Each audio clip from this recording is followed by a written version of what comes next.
Now, I didn't make Mona tight, because like I said, she's pregnant, but she's tight enough to mount.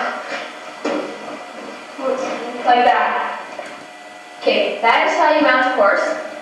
And when you're up here, you should always check the length of your stirrup leathers.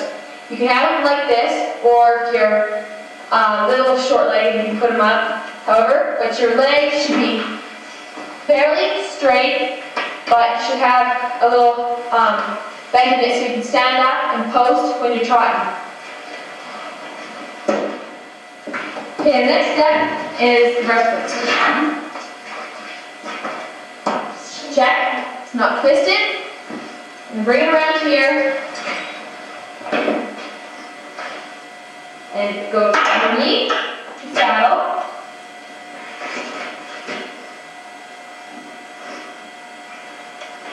Like so.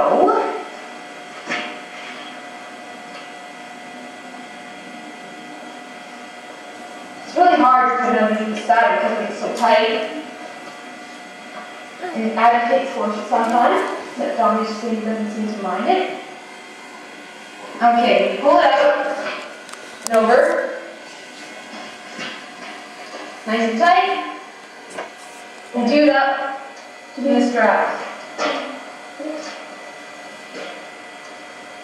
Like so. And this piece here goes underneath. Easy now, girl.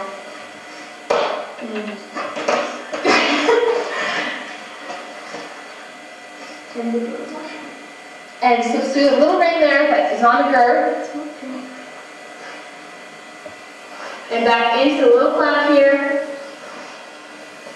And it does that.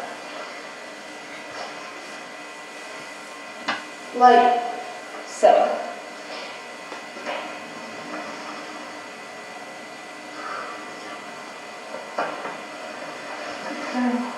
Okay. Next step is you undo the halter, slip it around the neck like that. That way you can still maintain control of your animal. Your halter's off so you can put the bridle or pack on. Pack horse, control the horse by cutting off their air supply. Oh, there we go. And leading them around with the reins. Pack horse, slip nicely over the noses like that. The bits don't put the horse's mouth. And you just do up the chin strap. Is it? Yeah, it's okay now. Okay. Then your reins. Flip over your horse's head. If they're not, but since these aren't, one goes around like that, the other goes around like that, and you can take off your halter. It's pretty hard to do when it's tied up like that. Just let it drop where it is. You should make sure that the forelock is out of there, brow band, and ear band and stuff. Like that. Okay. Okay, that's how you tack up a horse in Western style. Okay, you want to go outside for a little ride now? Okay. Okay.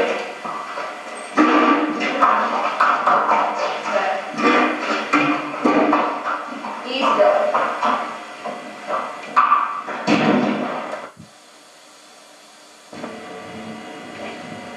Okay. This is the corral that we'll be riding her in for a little bit. And we're just giving her a little bit of oats here while she's waiting. Take your reins in the hand when you're at, so your horse doesn't walk away. Horses do have a tendency to do that, especially this one. Okay, get your feet into your stirrups and get it all ready. Make sure your reins are nice and straight. And you can either go like that, which is another symbol for go along with the click of the tongue. You nudge her can kick her, or you can just make sure your head is up and flip your tongue. Come on. There are two different kinds of reins. Okay, there are two types of reins to control your horse. There's plow reining, where you take the direction you want the horse to go and pull on it. And there's neck reining, where you take the opposite rein and lay it against, and lay it against your neck. Like that. It's pretty much all there is to controlling a horse, along with pressure from your legs, and talking, or something like that. See, neck reining is good for beginners, because you can tie the reins in the knot, so if you let go of the reins, they won't go and fall on the ground, and you can just keep her head up like that, and like that. Stop horse, nice firm, back on the thing like that, or still as listen, you can jerk back, then let go like that.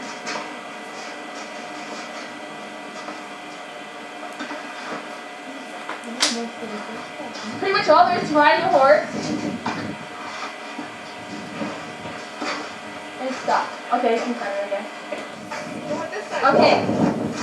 We're gonna go from. Go. Where'd you get it from? 2, 3 basic things in the horse. There's the walk, which is 4 beats.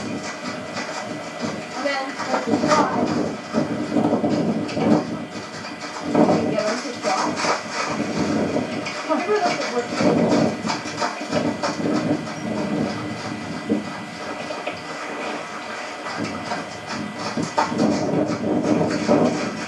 Which isn't much faster than a walk. And there's the canter. There's not much to move. And I got to do a lot. I'll canter on the plate.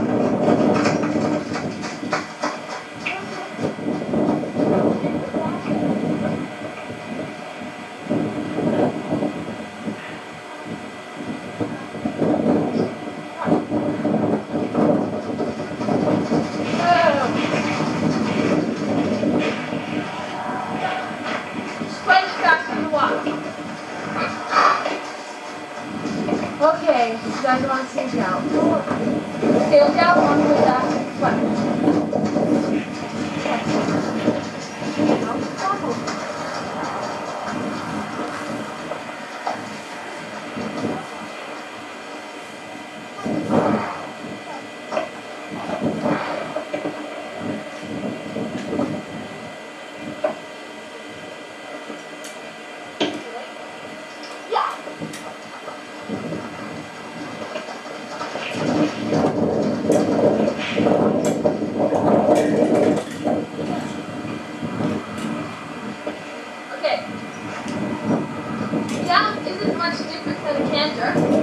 It is faster though, except she can't gallop very fast.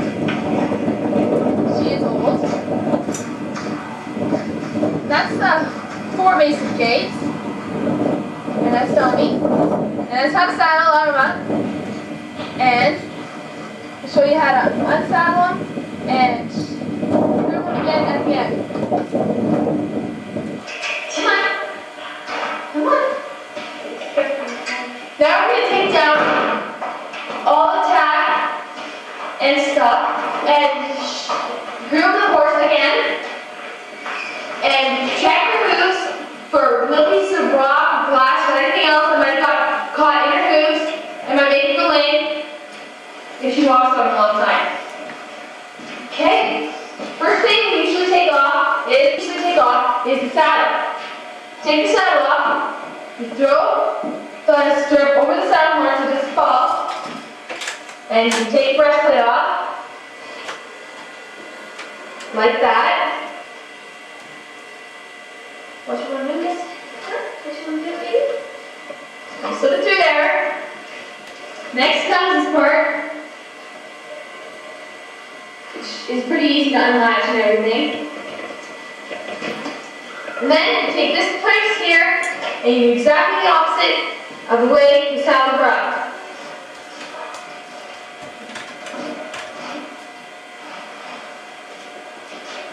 like that. Bring the saddle down, just remove it from her back, swallow it, the saddle, like it, and set it off to the side. Currently the horse, after you ride, and before you ride, it's exactly the same procedure, except after you ride, you always brush the horse, so that if their fur's lying down like that, or if they're sweating, it gets it off, and so they don't become itchy.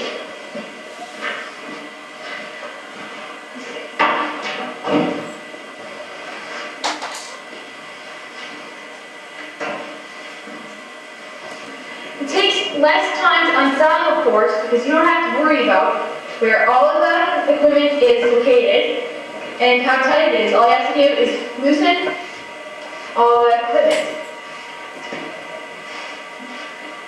Like I said before, you brush in the direction the hair goes,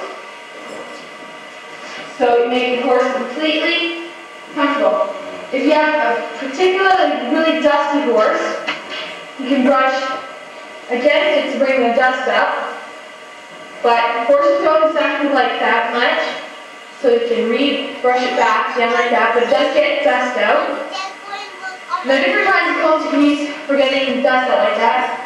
You got curry combs and den brushes and body brushes and mane combs and stuff like that. After you brush the body, you go ahead and remove the brush. Okay. You can use these brushes to brush out their manes. My mom's really picky about how nice the manes look. She only go riding with neighbors' house, so our houses have messy manes. It doesn't hurt horses. Doesn't matter how hard you pull on the mane, you're not going to feel it. Actually, that's one good way if you're catching a horse or anything. You walk up and hold the mane, and if they run away, you just plant your feet, and they won't go away. Or this horse, you go behind her, and grab her tail like this and say, "Oh, she'll stop." Brush your horse's tail.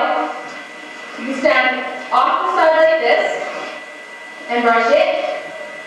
Or if your horse is good-mannered, you can stand like this and brush it. But it is pretty good to brush it off the side like this, of course, in case the horse gets spooked and kicks. If you absolutely have to walk behind a horse, do it either at a distance about this far away or really close up to the horse's rump. Because then if they kick, they'll push you aside with your legs instead of hitting you. Let's say from behind the horse you have to be about a meter to 2 if you have to walk behind the horse like this. That way, if they're tied loosely by a halter or something, they won't back up and hurt you and stuff like that. So if they spook, they are going to back up until they're sitting about on their haunches. And if they do that, you shouldn't go to the front and try and pull them up, because if they do suddenly get up, your back legs are pretty powerful, and they can jump and land on top of you. Okay. After you brush the manes and tails, you have to check your feet for gravel or loose grass or laths. Come on up. Roll the horse's foot like that and clean them out with a toe pick. And there are many different forms of toe picks. This is just one. It has hope. It has a knife on one side and a pick on the other. Hold on. If you guys want to come over here and look what the horse's other feet look like.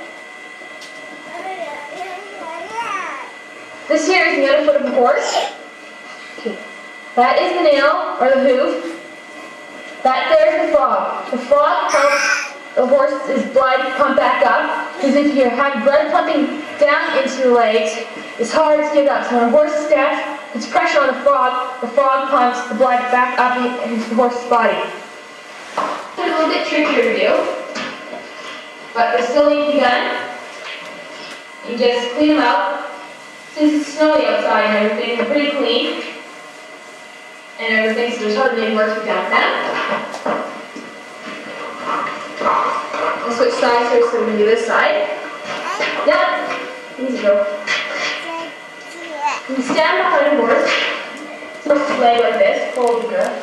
except it's really hard for a horse to keep the back legs up for a while, so I have to do it fast. Since this leg is clean, like I said, you don't even have to have a loose peg. It's just horse is trained, you tap the hoof and say up. Come on, Brooke, it's simple. And then you just clean out the manure and stuff. And be careful around the frog because the frog is very sensible. Sense. You know. And just clean it out like that. And set it down. That's pretty much all there is to brush the horse. Ungrooming it. And stuff. Next thing you pretty much do is just slip on a halter. Okay, to put and remove the horse's hackamore, you just undo the cheek piece and leave it over top of the horse's ears so you have firm grasp on the mane. And you slip it over the horse's ears like so. Yeah, and you shall shake both. You're not moving anywhere. Like I said, you can pull the horse's mane as hard as you can, and it still won't hurt. And bring a piece of it behind your ears, just buckle.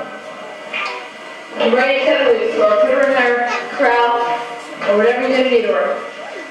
Okay, we're going to take her out into the pasture and let her go. I know, I'm just kind of telling her to cut. Okay, we're just going to let her go now, back into her field. So she had a nice tough day here. Just undo the halter. Like that. Flip it off. Let her go. And of course, it's going straight to the feed bucket. Wow. Probably gonna stick around here so she can go back into the shed later on. And we put a feed bucket here. But we'll see her again in about a week or two, maybe that you can later on. Hope you guys enjoyed being Dama Girl. We'll see her later. Bye. Bye, guys.